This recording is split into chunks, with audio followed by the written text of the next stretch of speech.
मनुष्य हो या जानवर, सभी अपने रुचि के अनुसार भोजन करते हैं। कुछ जानवर तो केवल मांस ही खाते हैं, जबकि कुछ जानवर घास खाकर ही जीवित रहते हैं। मनुष्य ही एक ऐसा मात्र प्राणी है जो शाकाहार और मांसाहार दोनों ही खाता है।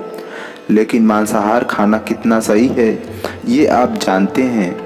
आइए जानते हैं मांसाहार के बारे में श्री कृष्ण क्या कहते हैं। हमारे धर्मशास्त्रों में मांसाहार को तामसिक भोजन कहा गया है। ऐसा माना जाता है कि मांसाहार से बुद्धि भ्रष्ट हो जाती है। आजकल मनुष्य अज्ञानतावश मांसाहार का सेवन अधिक पसंद करता है।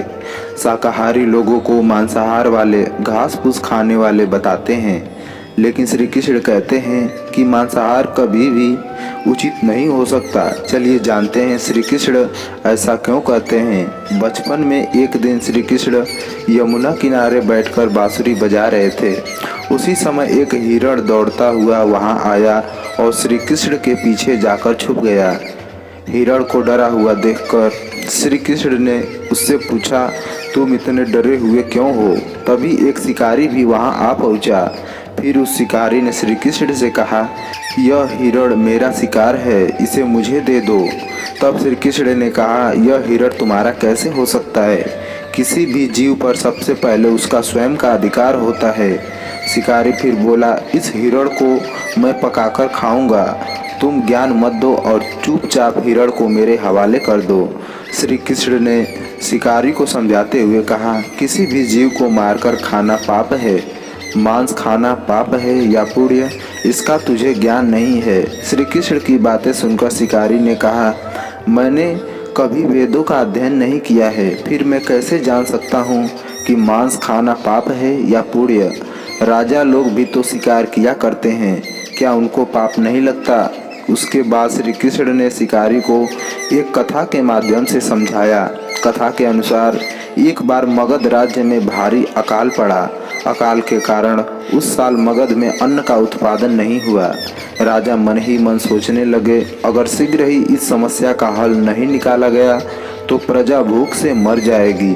फिर उन्होंने अपने सभी सलाहकारों को सभागार में बुलाया। राजा ने सबसे पूछा, इस समस्या से निकलने का सबसे सरल उपाय क्या है?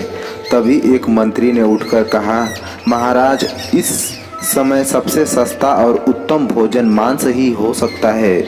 चावल, गेहूं इत्यादि को उगाने में बहुत समय लगता है और लागत भी अधिक लगता है। लेकिन मगध के प्रधानमंत्री चुप थे। राजा के पूछने पर उन्होंने कहा, महाराज, मेरे हिसाब से मांस न तो सबसे सस्ता और न ही सबसे उत्तम खाद्य पदार्थ है। इस विषय पर मैं अपना विचार कल आपसे कह पाऊंगा, मुझे आज का समय चाहिए। राजा ने प्रधानमंत्री की बातें मान ली और अगले दिन आने को कहा। फिर उसी दिन रात्रि के समय उस मंत्री के घर पहुँचे जिसने राजा के सामने मांस को सबसे उत्तम खाद्य पदार्थ बताया था। प्रधानमंत्री ने उस मंत्री से कहा, शाम को महाराज बीमार हो गए, उनकी हालत बहुत ही खराब है। वैद्य जी ने कहा है कि अगर किसी शक्तिशाली पुरुष का 2 तोला मांस मिल जाए तो महाराज शीघ्र ही स्वस्थ हो जाएंगे। आप महाराज के सबसे निकट हैं और आप अपने शरीर से 2 तोला मांस देकर राजा को अभी बचा सकते हैं। अगर आप चाहें तो मैं आपको इस 2 तोले मांस के बदले 1 लाख स्वर्ण मुद्रा भी दे सकता हूँ। साथ ही आपके नाम एक बड़ी सी जागीर भी कर दूंगा। प्रधानमंत्री की बातें सुनकर वह तुरंत घर के अंदर गया और 1 लाख स्वर्ण मुद्रा लेकर प्रधानमंत्री के पास आया। 1 लाख स्वर्ण मुद्राएं प्रधानमंत्री को देते हुए बोला, महाशय, इस स्वर्ण मुद्रा से आप किसी और का मांस खरीद लाएं और मुझे जीवन दान दें। इसके बाद प्रधानमंत्री बारी बारी से सभी मंत्रियों के घर गए और सभी 2 तोले मांस देने को कहा। कोई भी मंत्री मांस देने को राजी नहीं हुआ। उल्टे सभी ने प्रधानमंत्री को 1-1 लाख स्वर्ण मुद्राएं दी। अगले दिन सभी मंत्री समय से पहले राजसभा में उपस्थित हो गए। सभी से ये जानना चाहते थे कि राजा स्वस्थ हुए या नहीं। कुछ देर बाद राजा अपने सिंहासन पर आकर बैठ गया। राजा को स्वस्थ देखकर सभी मंत्री हैरान हो गए। उसके बाद प्रधानमंत्री ने राजा के सामने 1 करोड़ स्वर्ण मुद्राएं रख दी। राजा ने प्रधानमंत्री से पूछा, इतने सारे धन कहाँ से आए? तब प्रधानमंत्री बोले, महाराज, ये सारा धन 2 तोले मांस के बदले मैंने जमा किया है। सभी मंत्रियों ने अपनी जान बचाने के लिए ये कीमत चुकाई है। अब आप ही बताइए महाराज कि मांस सस्ता है या महंगा? राजा को प्रधानमंत्री की बात समझ में आ गई। फिर मगध के राजा ने प्रजा से मेहनत करने का निवेदन किया। कुछ दिनों तक लोगों की मेहनत से मगध के खेत फसलों से लहराने लगे और खाद्य संकट भी दूर हो गया।